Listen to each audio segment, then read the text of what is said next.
Hello, good evening, and thank you for joining us on the major news on Atlantic Television Network.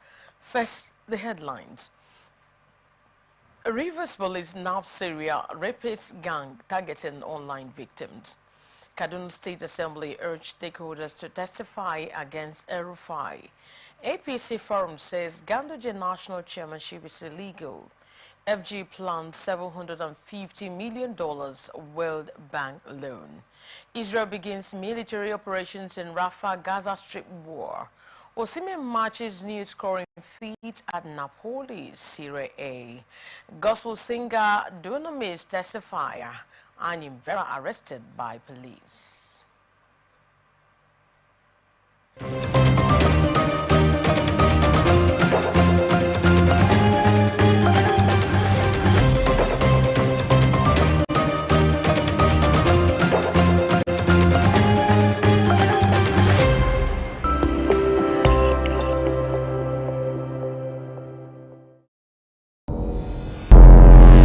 Every day, our lives are changed by history.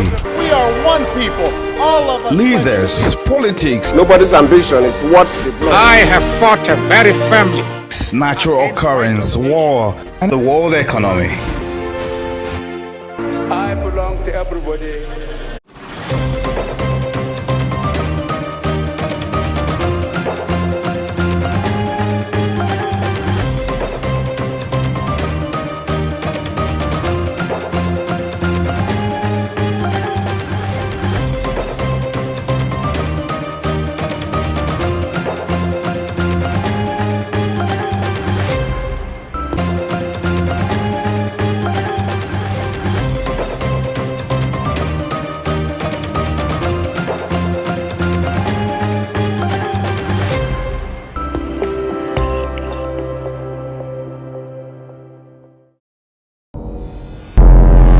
Every day, our lives are changed by history.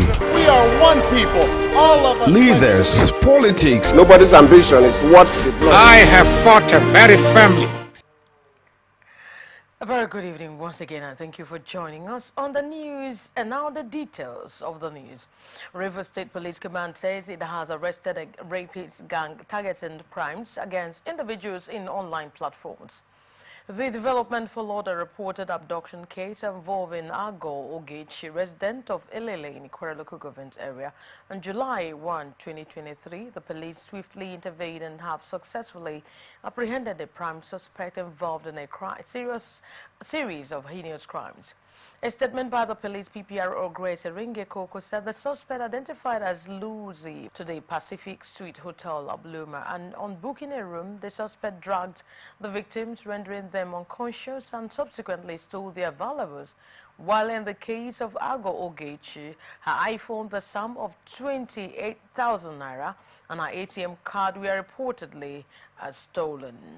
Acting on the victim's complaint, the anti-kidnapping unit promptly initiated an operation that culminated in the arrest of Luzi Brutolu. While during the arrest, the substance used to drug the victims was successfully retrieved, and the suspect claimed to work for an unidentified master and who has pledged cooperation in capturing the gang leader.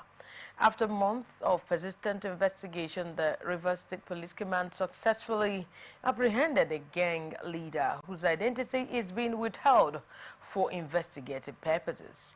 And various items belonging to different victims were recovered, including 21 mobile phones, 3 female bags, and receipt booklets. The Rivers State Police Command, under the leadership of the CP Olatunji Disu, strongly advises everyone, particularly the youth, to exercise caution when making friends online. Other than that, it is crucial to prioritize personal safety by meeting new individuals in safe and public places, while individuals should inform their relatives and friends about their movements for added security. Political analyst says it is constitutional for the State House of Assembly to override the governor on obvious issues of urgent attention, that it is in the interest of the state. Speaking on Atlantic Television Open Conversation, a political analyst Jackson Lekon gave his opinion. Overriding is constitutional. in any democracy in the world. Good. So I think what they are doing, I think, is the right thing. They are doing it. Because when the House sent a bill to the governor for assent, even at the National Assembly, and the governor, within the stipulated period of time, the governor refused to assent it. And like my brother and my friend has said, that the bill on its own is not bad. Then if the bill is not bad, why will the governor refuse to assent it? You understand? And if the bill is not bad, and the governor refused to assent it, there is constitutional provision at a stipulated period of time that the legislative arms can override the governor or even the president, as the case may be. So they have done the right thing. Explaining further, Lekon Ojo urged the incumbent governor of Rivers State to abstain from political rift that will negatively affect the interests of Rivers people. The fight in between them, the unnecessary fight between them is what is causing this. And Rivers people do not know that a lot of things are missing. When the bill that if the bill we are talking about, if they pass it to law, is it for some people? Is it for Kano people? Is it for Lagos people? It's for people of Rivers State, including me. And they are overriding. Whereas they have the right to override. Let us not deceive ourselves. So to me, the bottom line is making peace. Who pass you, pass you. There is a Yoruba adage again.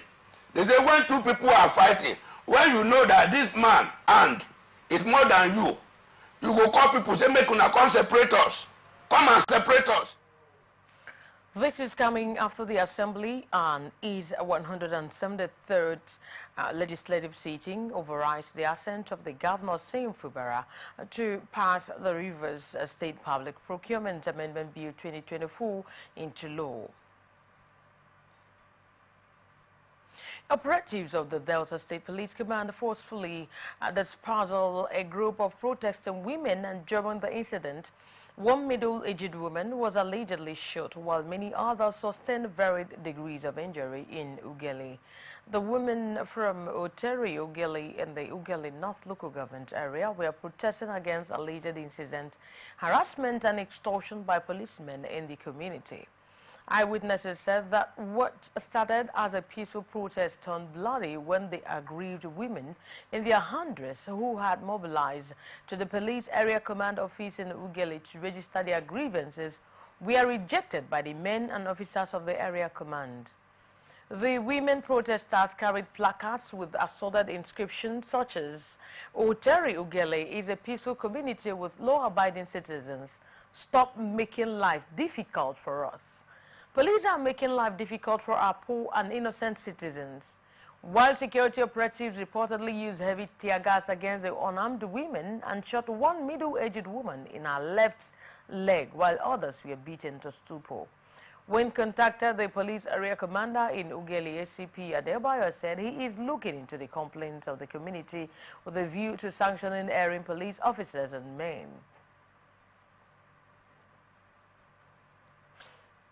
34-year-old girl simply identified as Blessing has been reported dead after drinking substances suspected to be sniper, which is a highly potent insecticide in Warri, Delta State.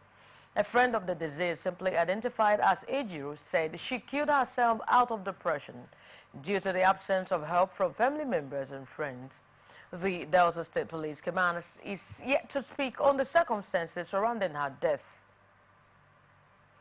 Abia State Governor Alex Oti says he will inaugurate the reconstruction of the 3.5-kilometer Osusioma-Ikapara Road, which is a major gateway into the Osusioma Industrial Complex, and had not increased the tickets nor loading fee for tricycle operators in Umuahia, the state capital. The Commissioner for Information and Culture, Prince Okekano, who discloses while speaking on the outcome of this week's Executive Council meeting, presided over by Governor Alex Oti, said the road equally leads to the Nigerian National Petroleum Corporation depot, Osisioma.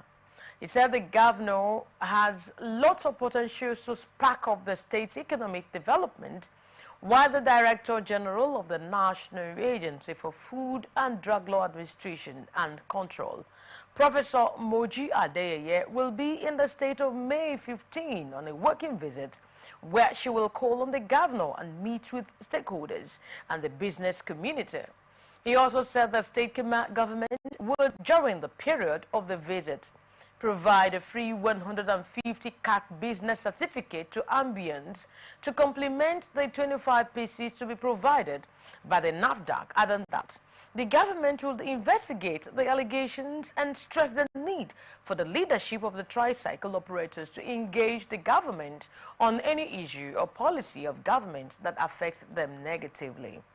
In its contribution, the Director General, Greater Aba Development Authority, Architect Uche Ukeje, said the present administration is responsive, and if there are issues, the tricycle operators should engage the task force recently constituted by the government.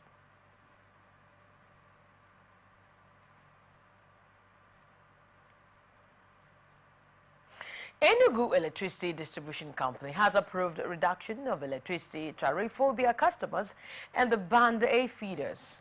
A statement issued by the EEDC head of communication, Emeka Eze, in Enugu said the reduction followed the directive of the National Electricity Regulatory Commission, while all the 11 discos should now charge 206.80 kilometer and no longer 225 kilometer.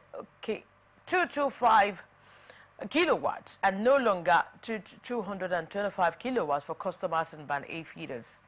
While the daily minimum of 20-hour supply still stands, as well as the end-user tariff for Bands A, B, C, D, and E feeders remain unchanged.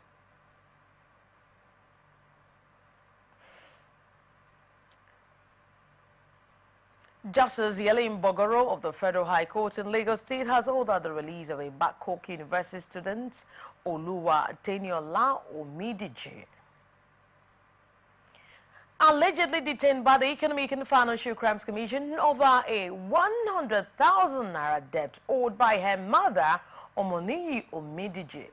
The judge gave the order following an application for the enforcement of her fundamental human rights brought by her lawyer, Emeka Chijioke-san. Omidije, 19, had already spent 11 days in EFCC detention, while the EFCC operatives had arrested Omidije, a 300-level student of Babcock University, on the school premises on April 26, 2024, while she was writing exams. In the fundamental rights suite, Omidije alleged that she was taken hostage by the EFCC operatives over a debt which one Charles Nwoko alleged that her mother owed. Nwoko, who was said to have invested a sum of 100 million naira into Mrs. Omidije's business sometime in 2020, came after Oluwa Teniola Omidije for the sum and the interest, since her mother, his joint venture partner, was out of Nigeria. While during the investigation, EFCC discovered that 4 persons were named directors in a company called Elisto Global Services Limited, which Omidije allegedly used to receive money from Nwoko. Law students from the Lagos State University have emerged winners of the National Inter-Faculty Competition after defeating participants from 52 varsities. The competition, which attracted participants from universities across the country, was organized by the Redeemers University in Osun State. The competition, which was tagged "The Legal and Ethical Implication of the Emerging Technology," and was divided into the essay, synchronous debate, memorial writing, and mooting stages. The competition comprised multiple rounds challenging participants' critical thinking, problem-solving abilities, and teamwork.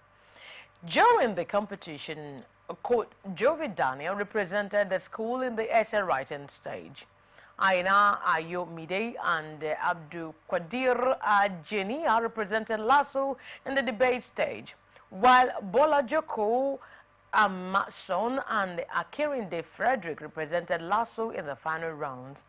In his remarks, the President, Student Advocate Association at LASU, Akinwumi David, said the victory of the institution is a testament of the hard work, dedication, and brilliance of our students, and once again demonstrated their intellectual prowess and made them immensely proud. While Lagos State Governor Babajide Sanwo-Olu announced a reward of 10 million naira for LASU overall best graduating students of the 2021-2022 academic session, Aminat Yusuf, who graduated with a cumulative grade point average of 5.0 from the university's Faculty of Law. President says former Vice President Atiku Abubakar do not have the moral right to allege corruption on his claim of conflict of interest and the award of the Lagos-Calabar Coastal Highway by the federal government. Atiku, in a statement, claimed that the road project was awarded to high-tech construction company because the owner of the firm, Gilbert Chagri, had business ties with President Bola Tinubu, and also alleged that Tinubu's son, Sheyi, sits on the board of a company owned by the Chagri.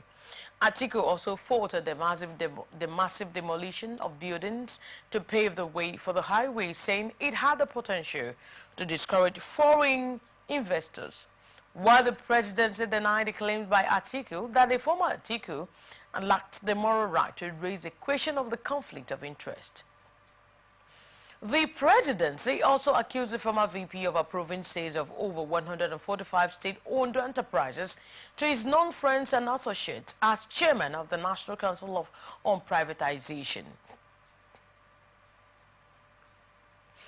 Ogun State Police Command has confirmed the abduction of travelers at the Ile-Ife-Iperu axis on the Shagamu-Benin Expressway. The police public relations officer SP Omolola Odutola, who confirmed the incident in Abeokuta, said the police could not specify the number of people abducted, but the hoodlums killed one of the travelers, yet to be identified. $2 said the Commissioner of Police, Abiodun Alamutu, had in an emergency meeting directed the tactical commanders and the mobile squadron to go after the criminals after they visited the scene of the incident, and he assured that the criminals will be apprehended soon. Osun State Governor Ademola Adeleke has charged members of the National Youth Service Corps to embrace diversity, foster inclusivity, and strive to make a positive impact towards nation building. Adeleke, who discloses during the closing ceremony of the 2024 Batch A Stream 2 orientation course at the NYSC Ambassadors of Nigeria, and also encouraged them to utilize the opportunity of the service year to grow and develop new skills for their personal benefit and development of the nation. Earlier in his address, the Osun State NYSC coordinator, Awo Ndoma Obim, urged the corps members to carry forward the values of discipline, integrity, and selflessness learnt during the orientation course, and implored them to embrace the opportunities and challenges that lie ahead with an open mind and spirit of innovation. Obim also urged the corps members to be service-driven by their passion for national development as a commitment to making a tangible difference in the lives of the people they serve. Other than that, the skills they acquire in camp will empower them to become self-reliant and contribute meaningfully to the socio-economic development of Nigeria.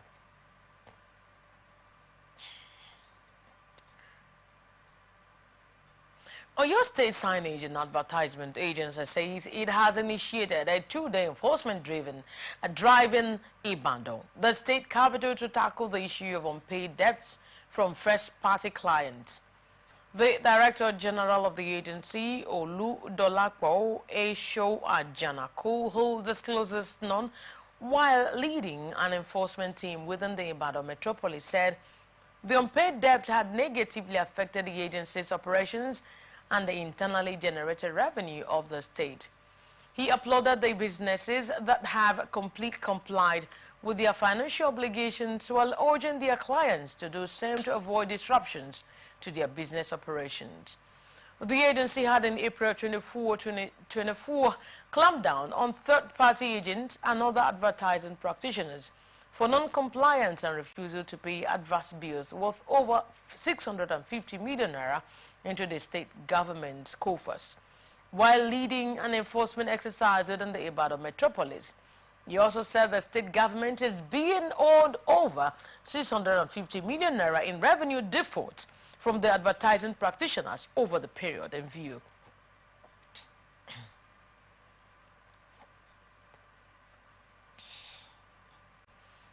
All Progressive Congress in Ondo State has rejected the report submitted by the Independent National Electoral Commission, which alleged that the party's primary held on the April 20 was marred by irregularities and described the verdict of the electoral body as shocking. The APC urged its members in the state to remain undeterred and advised them to focus on November 16 governorship election. Publicity Secretary of the party in the state, Alex Kalajaye, accused some members of the party of plotting to discredit the process, stressing that the record showed that elections took place in all 18 local government areas in the state. Civil society group known as Nigeria Youth Advocacy for Good Governance Initiative, in collaboration with Coalition of Civil Society Organizations, is appealing to President Bola Ahmed Tinubu to refrain from interfering with the judgment of the Kogi State Governorship Election Tribunal and uphold the principles of democracy. A statement titled "Disposing Attempts to Subvert Judicial Integrity in Kogi State Governorship Tribunal," which was signed by the national president, Comrade Shaibu Abdul Kadir. The group insisted that justice must prevail regardless of the consequences in order to rectify the alleged electoral malpractice in the last governorship election in Kogi State. According to Group President Bola Ahmed Tinubu, as a stalwart of democratic principles, must resist any temptation to interfere with the judgment of the Kogi State Tribunal despite the potential turmoil that may ensue, while we steadfastly affirm that justice must prevail. The group also said the irrefutable evidence of the electoral malpractice, including manipulation over voting and voter inducement across Kogi State's regions, demands redress and called on the judiciary to defend the nation's democracy with unyielding resolve, without succumbing to fear or favoritism. Crisis rocking the Kogi State chapter of the People's Democratic Party has reached a high point where 13 chairmanship aspirants rejected a consensus candidate to lead the party in that state. A committee comprising of former governors and party leaders had endorsed Mona Ayebe as the consensus candidate for the PDP chairmanship position in the state.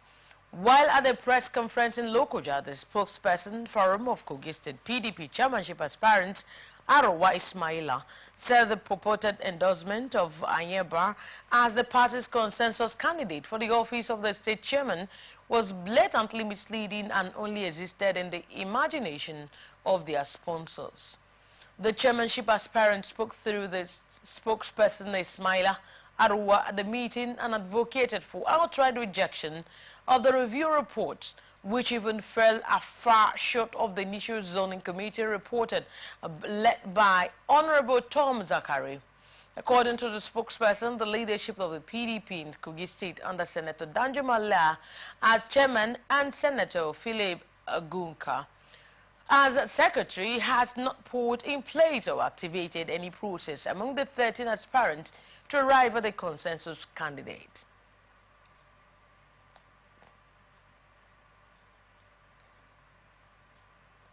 "30 motorcycles donated to the Federal Capital Territory Police Command by the FCT Minister Yesom Wike have been deployed to rural areas. The FCT Police Public Relations Officer SP Josephine Ade, who disclosed this in a statement, said The FCT Commissioner of Police, Bennett C. Igwe, is deploying the motorcycles alongside personnel across the rural areas in the nation in a bid to tackle banditry and other forms of security challenges facing the territory. This is coming after Yesom Wike recently donated 30 motorcycles to ensure the security and safety of FCT residents. He said the motorcycles should not be limited to the metropolis, but extended to remote communities in the nation's capital, where bandits and kidnappers have recently turned to hideouts. According to the command, the deployment of the motorcycles painted police colors was made to aid in swift operational response to communities and areas where vehicles may not easily access or navigate when the need arises. Suspected terrorists have allegedly killed 2 persons and 18 people kidnapped in Ungwan Dantata in Gefe community of Kala Ward, Kajuru local government area of Kaduna State. A resident, Sujada Ayuba, who confirmed the incident, said that terrorists invaded the village on foot and killed people while others were abducted. He said no contact has been made with the terrorists as regards the negotiation of ransom, while the Kaduna State Police Public Relations Officer ASP Mansir Hassan is yet to speak on the matter.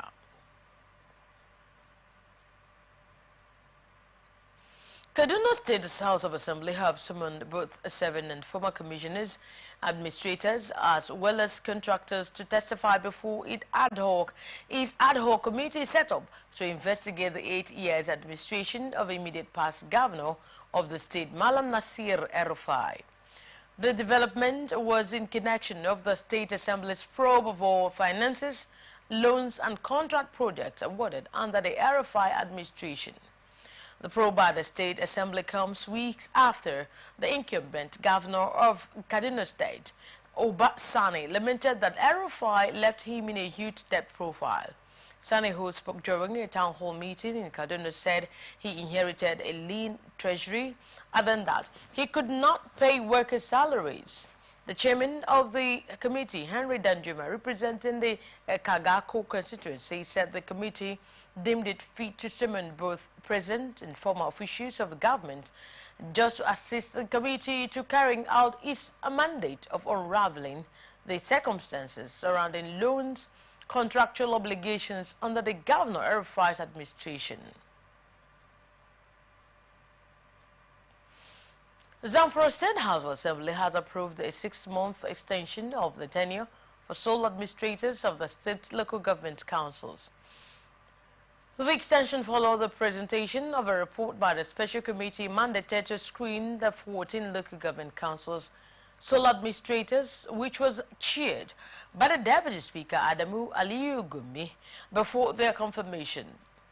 A statement issued by the Chief Press Secretary to the House, Comrade Bello Madaro Akuya Inguso, the state capital, said all the 14 local government interim administrators appeared before the committee during the screening exercise. This is coming after on April 24, 2024, Governor Dauda Lawal sent a message through the secretary to the state government, Malan Abubakar N. Nakwada, seeking the House to confirm local government interim administrators for another 6 months as required by the law. The statement also said after an extensive deliberation, the Speaker announced that with the unanimous consent of the entire honorable members, the House has approved and confirmed the extension of 14 local government interim administrators for another 6 months as requested by the State Governor Dauda Lawal. Suspected gang of bandits have invaded Gusau, the Zamfara state capital, and kidnapped the manager of Taj Bank, Gusau branch, Malam Monsieur Kura, at his residence. Eyewitness said the bandits stormed the banker's residence with sophisticated weapons and shot sporadically to scare residents before proceeding to the residence of the manager to abduct him. It was gathered that the terrorists came with sophisticated weapons and shot sporadically to scare residents before proceeding to his residence to abduct him, while the bandit also terrorized some areas like Marare, Damba, Tasuni and Samaro within the state capital before their escape. The police is yet to speak of the latest bandits attack. Meanwhile, you are watching the global news on Atlantic Television Network. Please stay tuned for the rest of our programs while we'll embark on a very short break. From the line across the ocean to the land beyond the mountains, through the Sahara, we bring on sport news, live analysis, expert discussions on trending stories in politics, business, socio-economy, sports, and documentaries. So catch all the updates on the happenings around the globe. Stay focused on the fact today, only on ATN.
We're glad to have you back. Moving on now, police rescued 50 suspected armed bandits who launched an assault along the Funtua-Gusau Road, Katsina State, after erecting a barricade near Ungwa Buka mine. The attackers targeted two vehicle luxury bus en route Onitsha from Sokoto and a Volkswagen Golf traveling from Gusau to Zaria. According to a security source, said due to the gunfire, both vehicles veered off the road, and the police successfully rescued 45 passengers from the luxury bus occupied by Igbo descent and 5 additional individuals. He also said all the abducted passengers were rescued unharmed and were presently under the secured care of the authorities, and most passengers have been safely accounted for, while the whereabouts of 5 individuals suspected to be missing in the aftermath of the traumatic ordeal remains unknown. He also said the patrol team retrieved the luxury bus from the bush with considerable difficulty, and it has been secured at the station as part of the ongoing investigation.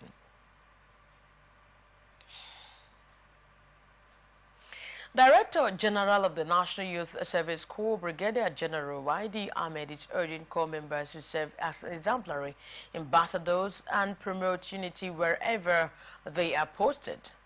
Ahmed discloses during the closing ceremony of the orientation exercise for the 2024 Batch Extreme 2 corps members at the NYSC Permanent Orientation Camp in Wamako local government area of Sokoto State. Represented by the NYSC coordinator for Sokoto State, Alhaji Usman Yakubu Yaro, the Director General spoke on the importance of upholding a positive reputation and on avoiding involvement in criminal activities, and warned the corps members against night journey. He also urged them to continue with the post-camp training of the skill acquisition, entrepreneurship development program, and avail themselves at all times at their places of primary assignment. The DG advised them to respect the culture and traditions of the people of their host communities. Other than that, the highlight of the event was the distribution of the posting letters to the successful corps members. Deadly rainstorm attack has injured the 3 persons and damaged over 200 houses in Maingo district of Bassa local government area of Plateau State. The Publicity Secretary, Miango Youth Development Association Nuhunga, said the sad incident has affected structures including residential houses, a clinic, schools, shops and livestock pens, and also uprooted some economic trees and left many people stranded. It said valuables such as documents, household products, cement and many other items were destroyed by the rampaging rainstorm, while 3 people were injured and have been taken to hospital for treatment. The youth boards equally called on the State Emergency Management Agency and the National Emergency Management Agency and the local government council to come to the aid of the affected persons, while appealing to non-governmental organizations and well-meaning individuals to, as a matter of urgency, render assistance to the aid of the affected persons as the rainy seasons get closer. Chief of Air Staff Air Marshal Hassan Abubakar has ordered an immediate probe into the death of a temporary staff of 465 NAF Hospital, Kano Yusuf Shaibu, after he was alleged to have been beaten to stupor by an officer. The Air Force Director of Public Relations and Information, Air Vice Marshal Edward Gapquet, who disclosed this in a statement he signed in Kano, says Shaibu was alleged to have been beaten up by an officer who sent him on an errand, but was said to have delayed carrying out the assignment, while the sudden death of Shaibu after returning home from his workplace sparked protests within his family, calling for justice on the matter. However, the NAV spokesperson said the Chief of Air Staff, Air Marshal Hassan Abubakar, has been briefed on the news of the unfortunate and untimely death of Shaibu, and he is saddened by the loss. He has directed the commanders of the hospital and NAV base Kano to extend his condolence and that of the entire NAV family to the family of the deceased, and therefore directed an investigation to immediately unravel what actually led to the unfortunate death of Yusuf. Shaibu's death has sparked outrage among residents of the diseased community, Wakra in Nasarawa local government area of the state, along with his father. An appeal has been made to Governor Abba Yusuf, the Emir of Kano, the National Human Rights Commission, and the Chief of Air Staff to intervene and ensure that his family gets justice. Some residents of Borno State have expressed anger after suspended Deputy Commissioner of Police Abba Kyari failed to attend his mother's burial as a result of his detention in prison. The residents are not also happy that Abba Kyari has not been granted bail, even though the alleged drug trafficking charge filed against him by the National Drug Law Enforcement Agency is a bailable offense, while Kyari's mother, Yachila Imam Yari, died in the early hours of Sunday, 5th May 2024. A statement issued by the family announcing her death said she left behind 10 children, 5 males and 5 females, while Fu Abakari is the eldest son and the third among the 10 children, while Abakari was not able to attend his mother's burial. Residents of Borno State turned out in large numbers to pay their respect to Yachila Imam Kyari, who was buried according to Islamic rites. Also speaking at the burial, a lady who said Kyari helped rescue her husband from kidnappers wept when she learned the corpse could not be allowed to bury the mother. 14 years after the demise of former President Umar Musa Yar'Adua, his exceptional leadership qualities and reforms remain unraveled at a gathering put together by a global initiative for leadership success in Abuja. Stakeholders have been urged to imbibe the spirit of leadership, devoid any form of prejudices, but one which will outlive their own existence and be remembered for affecting the lives of ordinary Nigerians. In a remark, the former military head of state, General Yakubu Gowon, spoke on the true definition of leadership, describing the late former president as a man of absolute integrity who was incorruptible. I can see there was a few major issues that he was able to achieve as president. But what one would probably say about him is decent, a man of absolute integrity. He is honest and really very, very much concerned about the well-being of his people. In Kasana, certainly his attention to the well-being of the people of Kasana was paramount, and he did everything to make sure, with all honesty, that things come and go on well, in Kasana. And he has to be really remembered for that. Now, Meanwhile, the governor of Benue State, Reverend Father Hyacinth Elia, who spoke during an interview section with pressmen, urged Nigerians to be transparent while doing the right thing, as leadership is a collective effort. The same thing, he had a love for the nation. He fought for the oneness of the nation too, the unity to stay. He ensured that the system, had a smooth running. He tried to fish out, the clogs in the wheels. And then that's talking about transparency. The very first year I came into governance, this was just about 1 year. On the very first month I came into governance, we had to take a closer look into the transparency of running, a good governance. And then it required trying to fish out the bad elements within the system, which included ghost workers, ghost schools, and they had been in the system for a very long time. Why the President Global Initiative for Leadership Success, High Chief Sonny Chukwuma, states the impact of the program to youth and Nigerian leaders in general. The impact is simple, that when you do well, you will be remembered. There is a Christian song that goes this way, only to be remembered by the works that you have done. We are remembering President Umaru Musa Yar'Adua for the works he has done, good works that he did. That is why we are immortalizing him. We are canonizing his leadership virtues every year. And an organization is perpetual. So Global Leadership for Global Initiative for Leadership Success will outlive myself and General Maman. Economic and Financial Crimes Commission has arrested 6 senior officers of the Nigerian Security and Civil Defense Corps over alleged ~6 billion fraud. The senior officers are currently being grilled by the EFCC interrogators at the Commission's headquarters, Jabi, Abuja.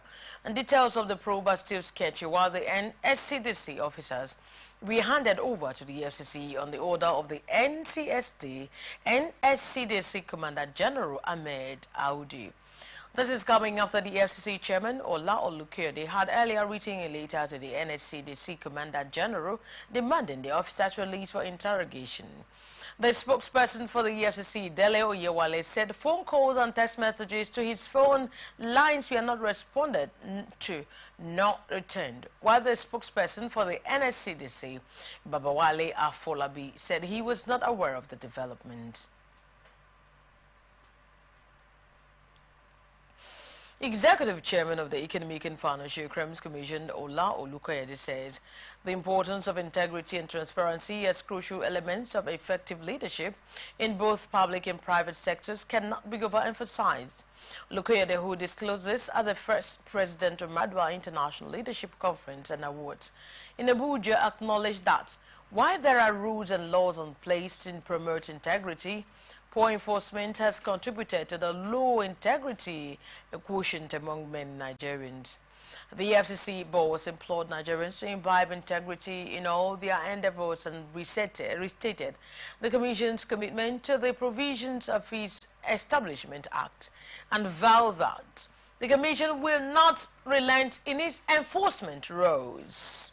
This is coming after former president of the Nigeria, General Yakubu Gowon, praised late President Yar'Adua for imbibing the true spirit of patriotism and being remembered for his love for Nigeria.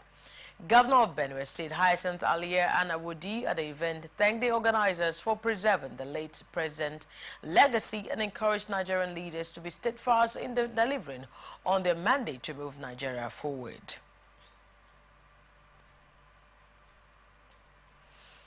Joint Admissions and Matriculation Board has denied a viral report alleging that an unidentified lady allegedly got a unified tertiary matriculation examination score without participating in the did not sit for the UTME examination got her scores. According to the report, Gozie alleged that the girl who was supposed to take the exam at 7 a.m. but all the systems at her center were faulty, mysteriously got scores for her examination. Reacting JAMB in a statement issued by a spokesman, Fabian Benjamin said the report was fake, describing it as malicious and a calculated attempt to undermine the integrity of the board, and urged the general public to disregard such irresponsible publications. The statement also said JAMB, while investigating some of the allegations, discovered that some of the mischief makers copy results sent to other candidates as well as edit the details sent to themselves and then parade these as emanating from the board. Other than that, it will continue to protect the integrity of its systems against such malicious actors who are hell-bent on creating confusion where none existed.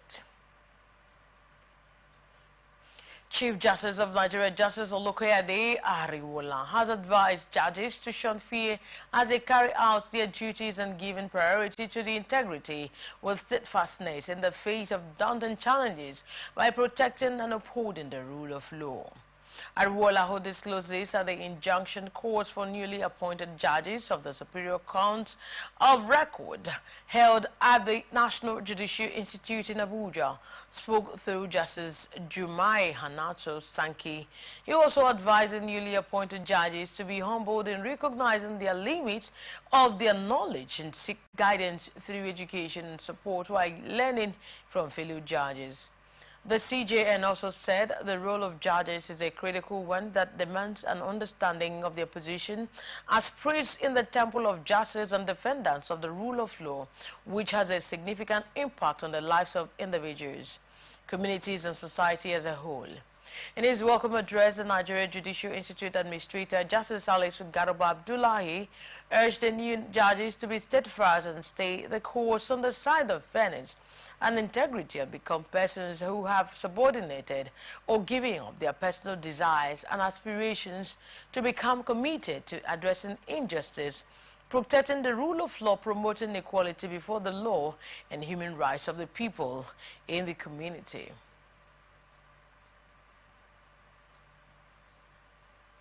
North Central All Progressive Congress Forum has claimed that the national chairmanship position occupied by Abdullahi Ganduje is illegal. The forum also said the continued occupation of the office of national chairmanship of the APC could incur legal and unwanted liabilities for the party, including the Edo and Ondo state primary elections conducted under him. This was disclosed by the forum's counsel, Ayuba Abdul, after filing a suit before a federal high court in Abuja challenging Ganduje's appointment to replace Abdullahi Ademu, who is from the north central state of Nasarawa. In 2023, while in the suit, the claimant is the North Central APC forum named Abdullahi Umar Ganduje. The APC and the Independent National Electoral Commission as the first, second, and third defendants, respectively. The suit, which is asking the court to set aside Ganduje's appointment as the APC national chairman, alleged that there is a failure on the part of the APC to comply with the procedure laid down by the party's constitution. Speaking after the suit alongside their counsel, the North Central APC Forum's chairman, Saleh Zaga, said their suit is for the sake of fairness and justice, saying that they have been calling on the party to do the needful all along, but that the party did not oblige or take the necessary action, thereby promoting them to file the suit. Chief of Army Staff, Lieutenant General Tarud Labaja, has stated his commitment to ensuring the highest commitment of his administration to enhance the welfare of Nigerian Army personnel and their families. Other than that, it will boost troops' morale and untimely enhance operational effectiveness. The Director of Army Public Relations, Major General Onyema Wachuku, who disclosed this in a statement, said Labaja made the declaration in his remark at the opening ceremony of the Combat Arms Training Week at the Yenjika Auditorium, Jaji Military Cantonment in Kaduna State. The Army Chief said he considered this year's CAT Week theme sound administration, a panacea for improved combat arms efficiency in a joint environment, to be very apt and relevant. Other than that, it resonates with one of the essential beams of his command's philosophy, which is sound administration, and has been established to be among several key indices that enhances the operational efficiency and all formidable military forces of our history. General Labaja also said he was not oblivious to the challenges of poor barracks accommodation, infrastructure decay in army medical centers, schools, and other administrative issues that have negatively impacted on unit administration, stressing that in order to bring succor to personnel and their families, he has initiated intervention programs specifically in the areas of accommodation, credit financing, and other family support schemes to enhance troops' morale and build family resilience. Labaja expressed gratitude to the President and Commander-in-Chief of the Armed Forces of Nigeria, Bola Tinubu, for his unflinching support to the Nigerian Army and assured of the unalloyed loyalty of officers and soldiers of the Nigerian Army. You're watching the Global News on Atlantic Television Network. We'll be back after this short break. Stay tuned. From the lines across the ocean to the land beyond the mountains, through the Sahara, we bring all sport news, live analysis, expert discussions on trending stories in politics, business, socio-economy, sports, and documentaries. So catch all the updates on the happenings around the globe. Stay focused on the fact today, only on ATN.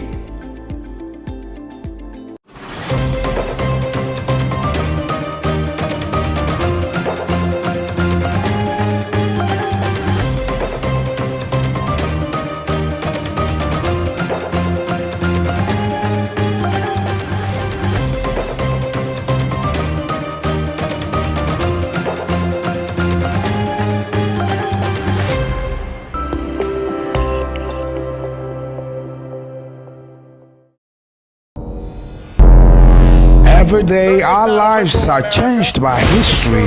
We are one people, all of us. Leaders, politics, Nobody's ambition is what's the blood. I have fought very firmly. natural occurrence, war, and the world economy. I belong to everybody and I belong to nobody. ATN covers it all on ATN Politics today.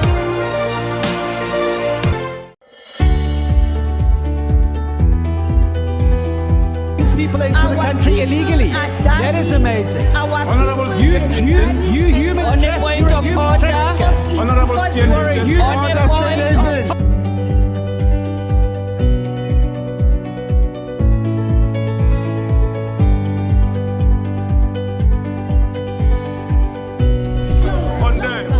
they are not picking our calls. They made up their minds. So no agreement with the EU, but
glad to have you back on the news. And now the rest of the stories. Senators have expressed anger over the condition of the reconstructed chamber, which they described as a mere conference room. The plenary was trailed by confusion as some senators quarreled over sitting arrangements in the renovated chamber, while complaints over the standards of the chambers led to a rowdy session which lasted for about 15 minutes and eventually forced the Senate into executive session. The chief whip of the Senate and lawmaker representing Borno South, Ali Ndume, raised the issues through Order 42 of the Senate Standing Rules. While agreeing with Ndume's observations, Senate President Godswill Akpabio, in his response, said the observations were well noted and the point of order upheld. A week after resumption of senators' issues on alleged inadequacies in the chamber were again raised following a point of order raised by the Senator Ali Ndume, the whip of the Senate. It will be recalled that a controversial argument over seat arrangement greeted the resumption of the upper chamber last week.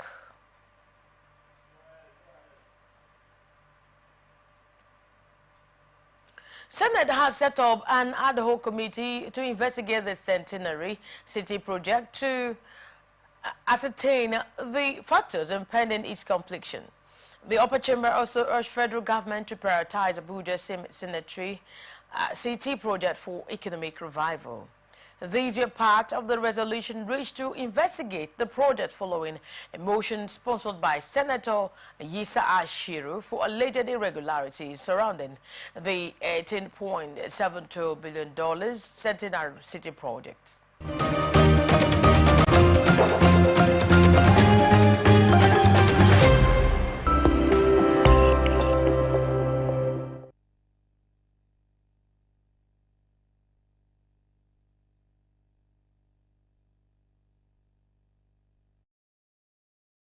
Submitting this important document to fulfill its obligation under the Paris Agreement.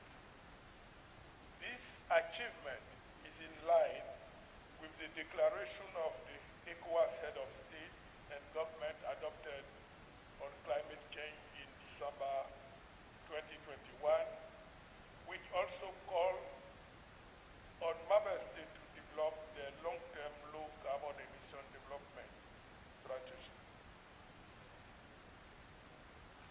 The ECOWAS Commission is delighted to support the socialization of the Federal Republic of Nigeria's long-term low-emission development strategy with a view to ensuring better ownership and effective contribution of all national stakeholder in its implementation. Extend a good message from the African Development Bank and the support that the bank is supporting Nigeria to implement this strategy, which is one of its kind. I think those are the representatives of ECOWAS said very few countries in Africa are able to develop this strategy.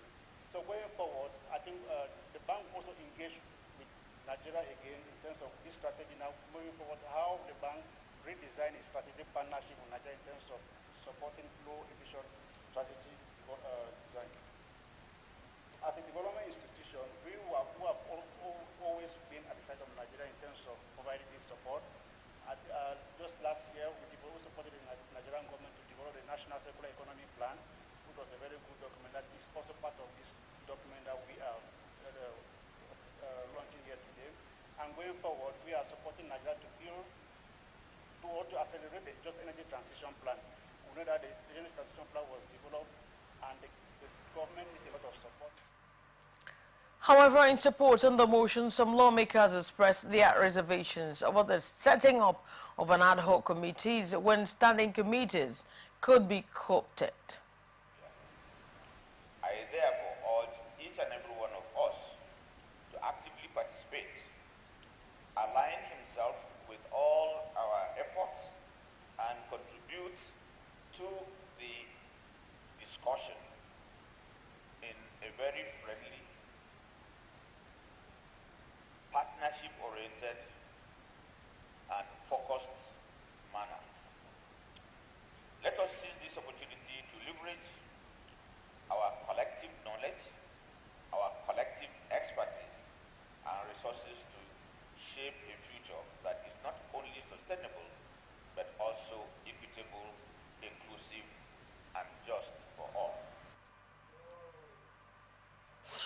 After deliberation on the motion, President of the Senate, Godswill Akpabio, named Deputy President of the Senate, Barau Jibrin, as the chairman of the committee, charged with the responsibility of investigating the reasons why 10 years after it was approved, the Abuja Centenary City project has stalled. The committee is expected to report back in 4 weeks.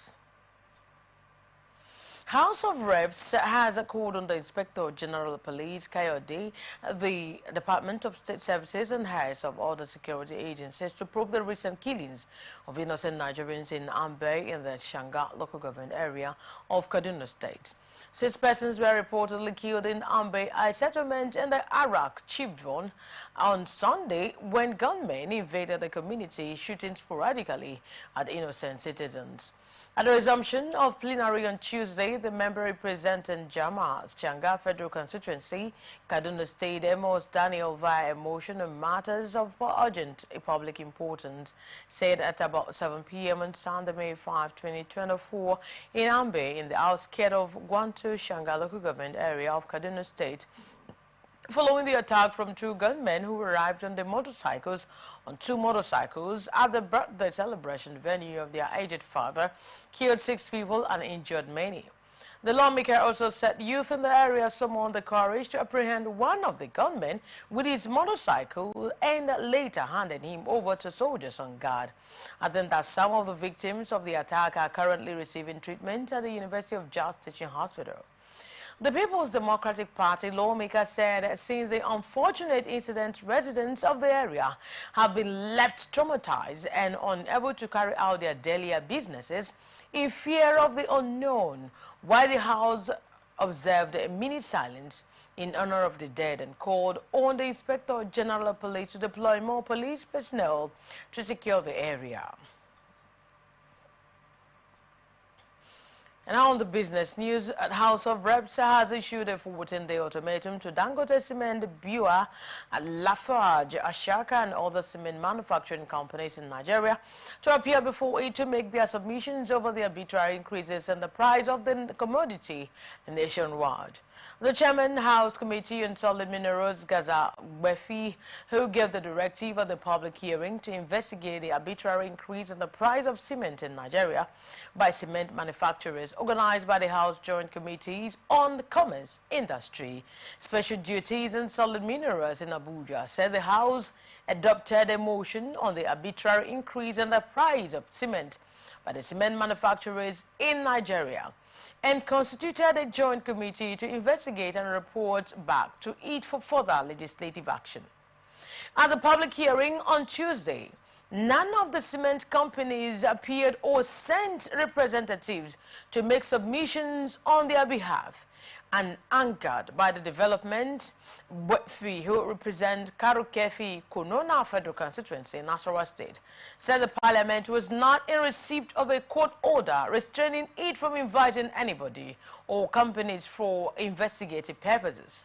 Earlier in his remarks, the Speaker, Abbas Tadujin, represented by the Deputy Speaker, Benjamin Kalu, pledged the readiness of the House to come up with appropriate legislation to encourage the industrialization of the country, and also assured the companies invited for deliberations not to see their invitation as a witch-hunting mission. Other than that, the Parliament was only interested in assisting in resolving the challenges in the building sector occasioned by frequent hikes in the price of cement.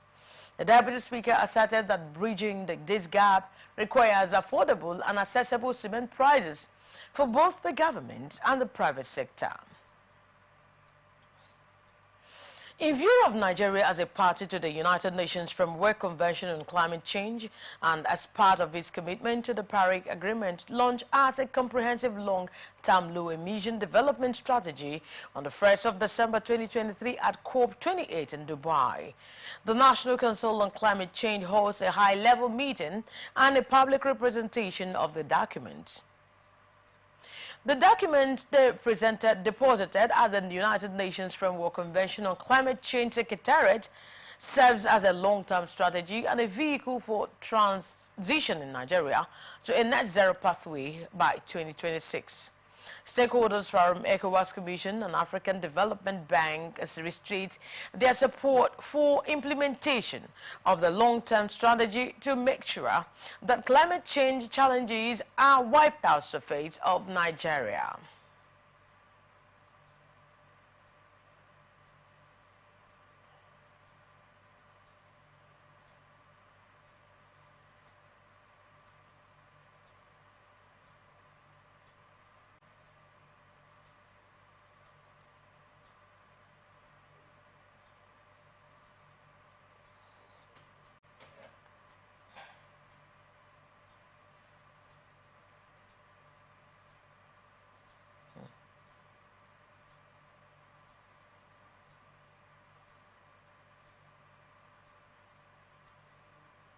I can see there was a few major issues that he was able to achieve as president. But what one would probably say about him is that he was a decent man, a man of absolute integrity. He is honest and really very, very much concerned about the well-being of his people.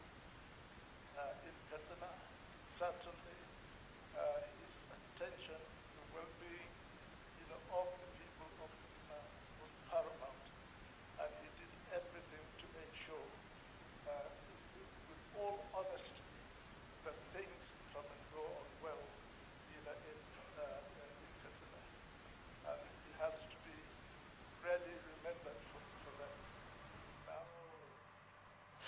Rami said the document was produced in a suitable approach by accepting input from grassroots of communities, ministries, department, agencies, and private sectors. The same thing, he had a love for the nation. He fought for the oneness of the nation too, the unity to stay. He ensured that the system, had a smooth running. He tried to fish out, the clogs in the wheels. And then that's talking about transparency. The very first year I came into governance, this was just about 1 year. On the very first month I came into governance, we had to take a closer look into the transparency of running, a good governance. And then it required trying to fish out the bad elements within the system, which included ghost workers, ghost schools, and they had been in the system for a very long time.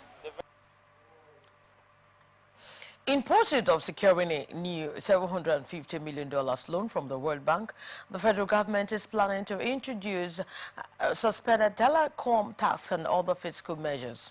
According to the stakeholder engagement plan for Nigeria, it will be accelerating resource mobilization reforms program between Nigeria and the World Bank, while a copy of the plan's document posted on the World Bank website indicated that the government might reintroduce the exercise on telecom services and EMT levy on electronic money transfers through the Nigeria banking system, among other taxes.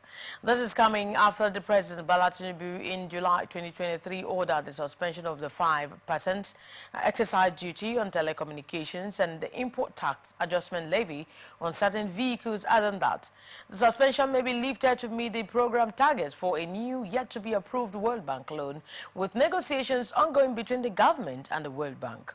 The program's development objective is to strengthen the government's financial position by enhancing its capacity to manage and mobilize domestic resources effectively, which includes improving tax and customs compliance and protecting oil revenues.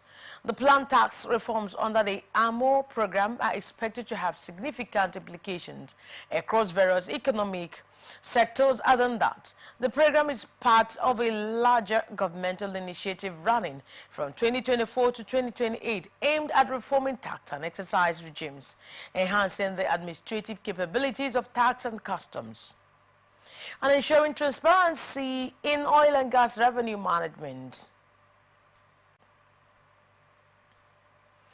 Central Bank of Nigeria has asked all banks in Nigeria to collect and remit a 0.5% cybersecurity levy to Office of the National Security Advisor. The Apex Bank, who disclosed this in a notice by its directors Chibuzo Efobi and Haruna Mustafa of Payment System Management and Financial Policy and Regulation Department, said the deduction and collection of the cybersecurity levy was sequel to the enactment of the 2024 Cybercrime Prohibition, Prevention, etc. Amendment Act of 2024. The Act provides for a 0.5% deductions of the value of all electronic transactions to the National Cybersecurity Fund, which the Office of the National Security Advisor would administer, and the deduction would be described as a cybersecurity levy, and the relevant financial institutions should begin deductions in 2 weeks following the notice.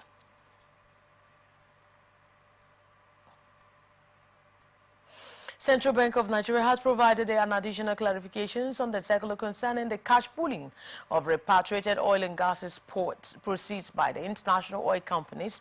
The Apex Bank specified the expenses that can be settled from 50% of the repatriated fund, which includes petroleum tax, royalty, domestic contractor invoices, cash calls, domestic loans payment, as well as interest payments, education tax, transaction tax on foreign sales, and the Nigerian foreign exchange markets.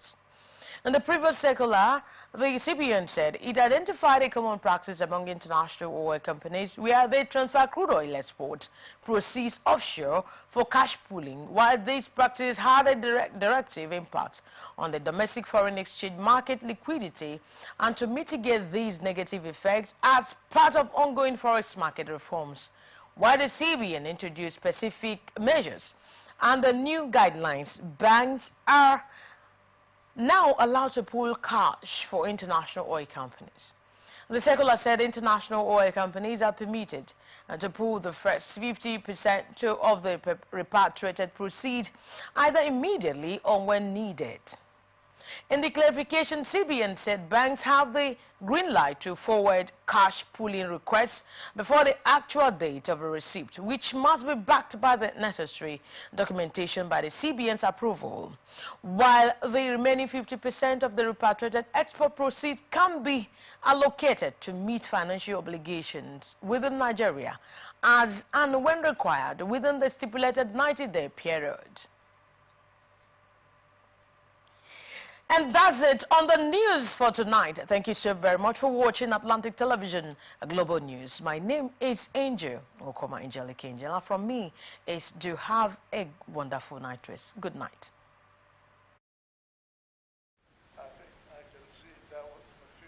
From the line across the ocean to the land beyond the mountains, through the Sahara, we bring all the sport news, live analysis, expert discussions on trending stories in politics, business, socio-economy, sports, and documentaries.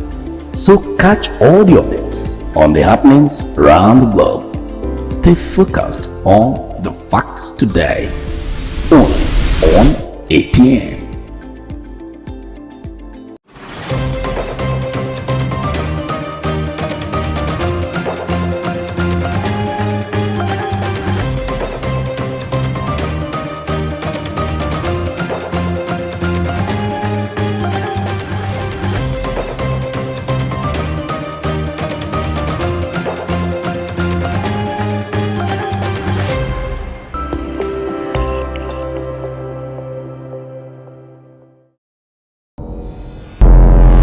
Every day, our lives are changed by history.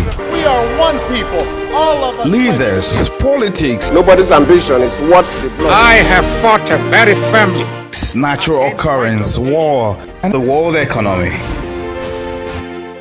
I belong to everybody, and I belong to nobody. ATN covers it all on ATN Politics today.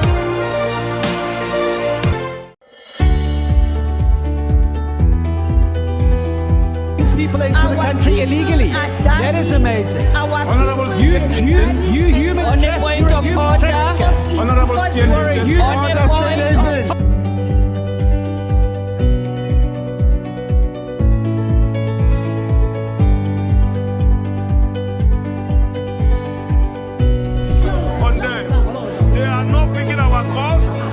Pakistan has been called a country. So no agreement with the EU, but